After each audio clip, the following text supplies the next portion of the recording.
salaire ou dividende en XT2 en 2026? La réponse ne peut pas être universelle. Pour prendre une décision, il faut voir beaucoup d'indicateurs chez le dirigeant dans l'entreprise. Premièrement, est-ce que le dirigeant a des charges fixes qu'elle doit subvenir? Dans ce cas-là, bien évidemment, on ne peut pas attendre la fin de l'année pour distribuer les dividendes, il faut quand même mettre un salaire. La deuxième chose, il faut quand même que le dirigeant, à mon sens, faut qu'il ait une couverture sociale. Il est certain que les dividendes, ils ont un coût un peu plus allégé, mais sans compensation derrière, parce qu'en fait, il n'y a pas de couverture sociale, il n'y a pas de cotisation à la retraite. Un dirigeant, par exemple, qui me dit qu'il a besoin de 3000 euros par mois fixe pour payer son crédit, pour payer la scolarité de ses enfants et pour subvenir à ses charges mensuelles, on est obligé de passer par le salaire. Maintenant, la question aussi qui se pose, parce qu'en fait, même le salaire, ce n'est jamais le même régime. Dans une ICS, on peut avoir un salaire avec une fiche de paie avec des charges qui sont un peu plus lourdes, alors qu'en contrepartie, on peut avoir un salaire en TNS avec des charges sociales un peu moins élevées.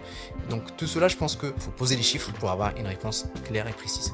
Il y a aussi un point auquel il faudra faire très attention, c'est que si on part sur des dividendes à 100% et le conjoint n'a pas de rémunération, ça peut avoir un coût trop élevé parce qu'il y aura une taxe additionnelle, ce qu'on appelle la taxe PUMA, qui va venir en plus et parfois elle est trop lourde à ses portées. Une décision valable pour un dirigeant en 2025 peut ne plus être valable en 2026. C'est pour ça je fais toujours en sorte à ce que j'analyse la situation des dirigeants au moins une fois par an.